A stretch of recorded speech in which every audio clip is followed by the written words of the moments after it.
खुशी से भावना मन में बदलेगी होना।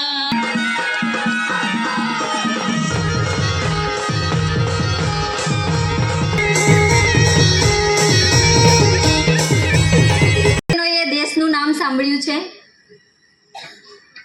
ન્યુયોર્ક નામ સાંભળ્યું છે? આપણો જેમ કાવડેજ, વાંસદા, પછી નવસારી, ભારત દેશ એવો એક દેશ છે. તો એ દેશમાં આપણા જેવા બહેનો એમ જે મહિલા દિવસની શરૂઆત કેવી રીતે થઈ એની વાત હું તમને થોડી કરવા માંગુ છું. એ બહુ સાદી ભાષામાં કહીશ જેથી કરીને બધા સમજી શકો. તો એ દેશમાં જ્યારે આપણા જેવા બહેનો અલગ અલગ ક્ષેત્રમાં કામ કરતા, કોઈ કંપનીમાં કામ કરતું, કોઈ બીજા કોઈ ઉદ્યોગોમાં કામ કરતું, કોઈ મજૂરી કામ કરતું, નાણાં મેળવવા માટે અલગ અલગ ધંધાઓ સાથે કે કામો સાથે જોડાયેલા હતા. તો એવા સમયે બહેનો જ્યારે કામ પર જતા તો બહેનોને ભાઈઓ જેટલું વેતન મળતું નહીં. સાથે સાથે વધારે કલાકો પણ કામ કરવું પડતું. કલાકો જ્યારે બહેનો આટલું શ્રમ કરે છે, કલાકો પણ વધારે છે અને એ કામનું પણ એમનું સરખું વેતન મળતું નહીં. આપણે કશે મજૂરીએ જઈએ અને 8 કલાક કામ કરીએ અને 4 ભાઈઓ ને 4 બહેનો કામ કરતા હોય ને ભાઈઓને 300 રૂપિયા આપે ને બહેનોને 200 રૂપિયા આપે તો ચાલે? હા કે ના ચાલે? નહીં ચાલે. તો એ બહેનોને પણ લાગ્યું કે એવું કેમ કે કામ તો સરખું છે, સમય પણ અમે વધારે આપીએ છીએ, ભાઈઓ જેટલું બીજા કર્મચારીઓ જેટલું કામ કરે છે એટલું જ અમે પણ કરીએ છીએ, તો કેમ અમારું વેતન ઓછું, કેમ કામના કલાકો વધારે? તો એ બધું વિચારીને બહેનોએ વિચાર્યું કે નહીં, અમને પણ સરખામણી મળવી જોઈએ, અમને પણ સમાનતા મળવી જોઈએ, અમને પણ એટલું માન સન્માન મળવું જોઈએ, એટલું પૂરતું વેતન મળવું જોઈએ. એવી બધી બાબતોને વિચાર કરીને પછી આપણા જેવા, જેમ તમે ઉજાસ મહિલા ખેડૂત સંગઠનના બહેનો ભેગા થયા છે એવી રીતે ત્યાં બહેનો સંગઠિત થયા, ભેગા થયા અને એમણે ત્યાંનું જે વહીવટી હતું, ત્યાંની જે વહીવટકર્તાઓ હતા, અધિકારીઓ હતા, એમની સામે પોતાની વાતો રજૂઆત કરી. એ પછી રેલીઓ કરી, એમણે પોસ્ટરો બનાવ્યા. કોઈને વાત પહોંચાડવી હોય તો એકલું જઈને કે આવે તો માની જાય? જો તમે કોઈ વેતન માટે અરજી કરતા હોય, એકલા જઈને કહે તો ભગાડી દે, મારઝૂડ થાય કે પછી બહેનો સાથે કામના સ્થળે કંઈ છેડતી થાય કે એ બધા અધિકારો સામે આપણે અવાજ ઉઠાવી શકીએ છીએ કેમ કે આજે એ કાયદા છે. પણ ત્યારે એટલા કાયદા કે એવા નિયમો નહોતા.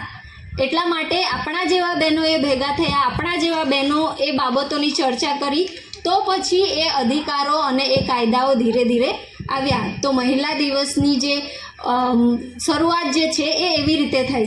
વત્તા આજે તમે કોઈ અનિક્ષાબેન કોહેઝન ફાઉન્ડેશન ટ્રસ્ટ વિશે પણ થોડી વાત કરશે. તો કોહેઝન ફાઉન્ડેશન ટ્રસ્ટ એ એક સ્વૈચ્છિક સંસ્થા છે. જેમ કે તમે બધા જાણો છો, ગામ લેવલ પર જ્યારે મિટિંગો થાય છે અને કોહેઝન વિશે તમે સારી રીતે અવગત છો, પણ કેટલાક મહેમાનો આપણી મધ્યે છે કે અલગ સંસ્થાઓ તરફથી આવ્યા છે, એમને કદાચ કોહેઝન વિશે નહીં ખ્યાલ હોય તો હું ટૂંકમાં કહીશ કે કોહેઝન ફાઉન્ડેશન ટ્રસ્ટ એક સ્વૈચ્છિક સંસ્થા છે જેમ આપણે વિશ્વ મહિલા દિવસની વાત કરી એવી જ રીતે ખાસ કરીને કોહેઝનના જેટલા પણ કાર્ય વિસ્તારો છે ત્યાં બહેનોને પ્રમુખ સ્થાને રાખીને, એટલે બહેનો જે આપણે કહીએ છીએ કે હજુ મુખ્ય ધારાથી થોડા પાછળ છે એવા સમુદાય સાથે રહીને બહેનોને આગળ લાવવા માટે સતત પ્રયત્નશીલ છે. એમાં આજીવિકા પર ખાસ કરીને, આજીવિકામાં પણ ખેતી આધારિત આજીવિકા, આપણી સામે ભાઈઓ બહેનો આવીને બેઠા છે એટલે બધા બહેનોની નજર ત્યાં છે.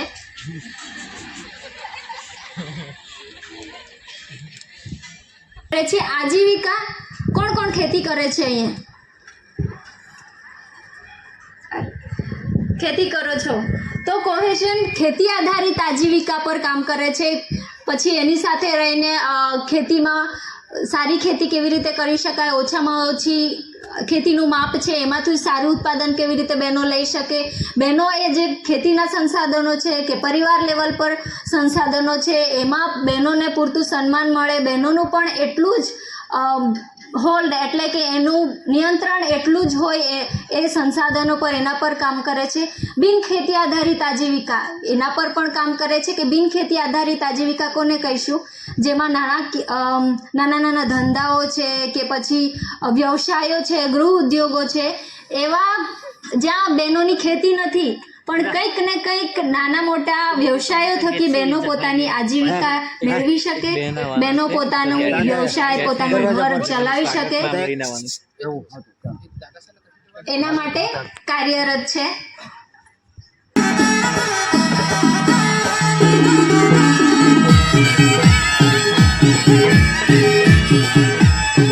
સાદ કરી કે સુરે લોલ, ઘર ખૂણે કેદ કર્યા, ઘર પકડી નામ દીધા, નીકળ્યા જો બહાર ત્યારે પડ બદનામ કીધા, એવા અપમાન નહીં સે સુરે લોલ.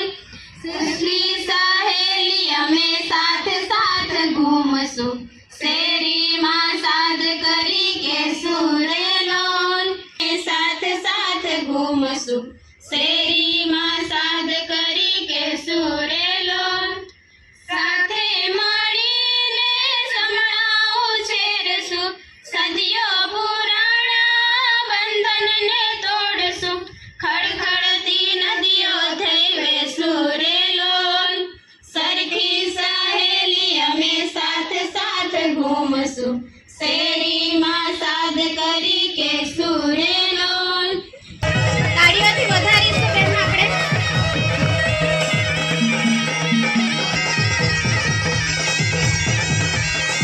સુશીલા બેન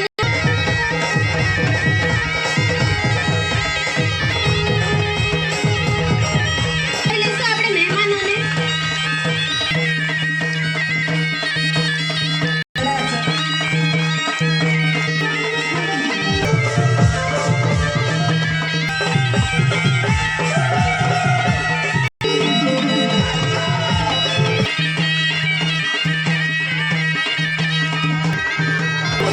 ત્યાર પછી મનુબેનનું સ્વાગત સંગીતાબેન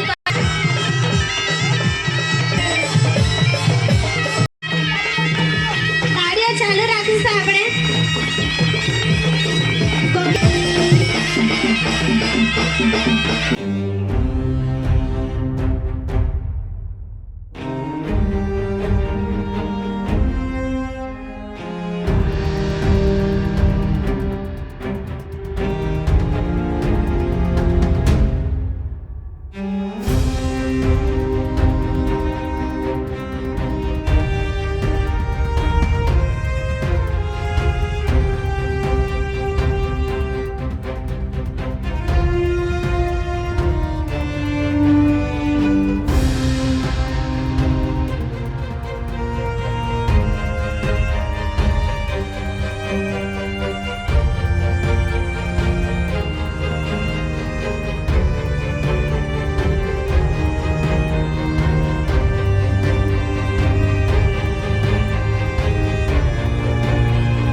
विंड म्यूजिक में आपका स्वागत है. ખૂબ સરસ. બેડમાળ ગામના સંગઠનના બહેનોએ ગીત રજૂ કર્યું, જેમાં આપણા મહિલા દિવસને લઈને તેમજ મહિલાઓના અધિકારોને લઈને એમણે રજૂઆત કરી. આપણે સૌ મહેમાનોનું તો સ્વાગત. મોટો પ્રશ્ન હતો, કેમ કે 10 રૂપિયા માટે પણ આપણે કંઈ કરતા નહોતા, એટલે 10 રૂપિયા પણ મારા માટે બહુ મોટી રકમ હતી. અને ત્યાં બેને એક જે વાત કરી કે અમે સંસ્થા તરીકે તમને જે રસ્તો અમે બતાવીશું એ રસ્તે તમે ચાલશો તો તમારી પોતાની એક મિલકત ઊભી થશે, અને એ મિલકત ઊભી કરવા માટે તમને ઘણી બધી મુશ્કેલીઓ આવશે, પણ એ મુશ્કેલીઓમાં તમે કેવી રીતે બહાર આવો એના માટે અમે તમને દરેક જાતની અમે તાલીમો પૂરી પાડીશું, તમને માર્ગદર્શન પૂરું પાડીશું. અને એક વાતની એ જે વાત કરીએ મને બહુ યાદ રહી ગઈ કે તમે જ્યારે શરૂઆત કરો છો તો તમને ઘણા બધા કાંટા કાંકરા વાગશે, અને એ કાંટા કાંકરા કેવી રીતે એના ઉપર ચાલીને જવાનું છે અને એ ના વાગે એની જવાબદારી અમે સંસ્થા તરીકે લઈશું. અને એ વાતને એટલી મનમાં ઉતારી લીધી અને મને ખરેખર એવું લાગ્યું કે ખરેખર એક બેનની પોતાની મિલકત બનાવી હશે તો આ લોકો સાથે જોડાવવું પડશે. અને ક્યારેય એવો વિચાર નહોતો કર્યો કે જૂથમાં જોડાઈશું, કેમ કે લગ્ન થયા પછી એક જ વિચાર હતો કે પોતાનું ખેતી અને ઘર સંભાળવાનું, એનાથી વધારે બીજી કોઈક આશા નહોતી કરી. પણ કુદરતની કૃપાથી એક સંસ્થા સાથે આવી મુલાકાત થઈ અને એક રસ્તો આગળ દેખાયો મને કે મારે પણ પોતાની એક સંપત્તિ બનાવવી છે.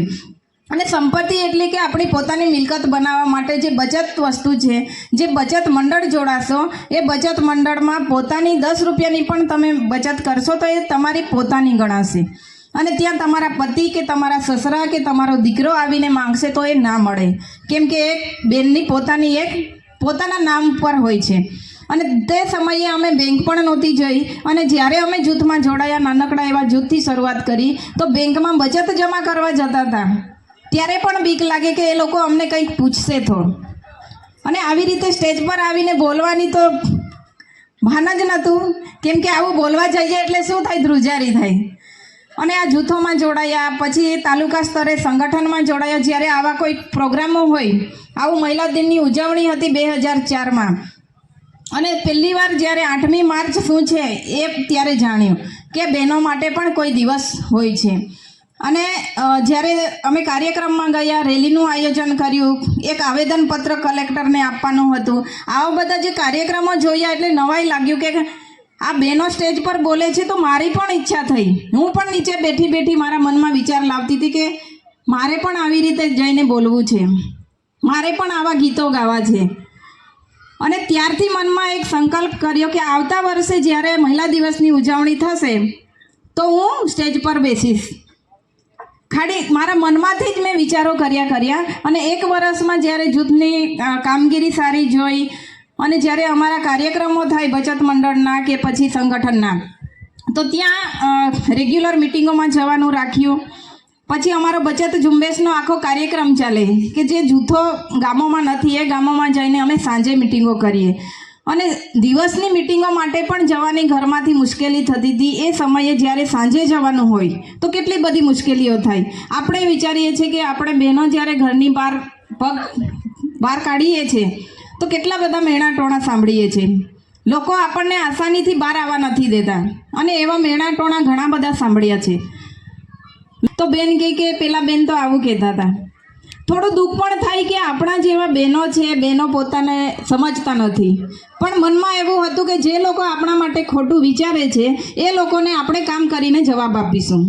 અને એ વિચારથી પછી કામને આપણે રોક્યું નથી, કામને આપણે સતત ચાલુ રાખ્યું. સંસ્થાના નાના કોઈ પણ કાર્યક્રમો હોય, જે તમે વાડીની વાત કરી, વાડી પ્રોજેક્ટ હોય, ગોબર ગેસ પ્લાન્ટ બનાવવાનો હોય, વર્મી કમ્પોસ્ટ બનાવવાના હોય કે ખેતીના નાના સાધનો ખેડૂતોને આપવાના હોય, તો એ કામો પણ અમે ગામના ખેડૂતો સુધી પહોંચતા કરવાની અમે કામગીરી ચાલુ રાખી. એક ખેડૂત ઈવી તરીકે, ખેડૂતોના એક ઈવી તરીકે મેં સંસ્થામાં એક શરૂઆત કરી. અને જે સંસ્થામાં ગયા પછી 2 દિવસની તાલીમ માટે જ્યારે નેત્રંગ અમારે મિટિંગ હોય, જેવી રીતે તમારી ઓફિસ છે એ ત્યાં અમારી મેન ઓફિસ ત્યાં છે, અને તાલીમમાં જવાનું હોય એટલે ઘરવાળા પાસેથી મંજૂરી લેવી પડે. અને એ પણ માંડ પછી એમને અઠવાડિયા પહેલાં આજીજી કરીએ, મારા ઘરવાળા બેઠા છે એટલે કે તું જ્યાં કાર્યક્રમમાં જાય ત્યાં મારી હસી કરે છે. એ તો પહેલાંની વાત છે. જે તે સમયે બહુ જ દુઃખ થતું હતું.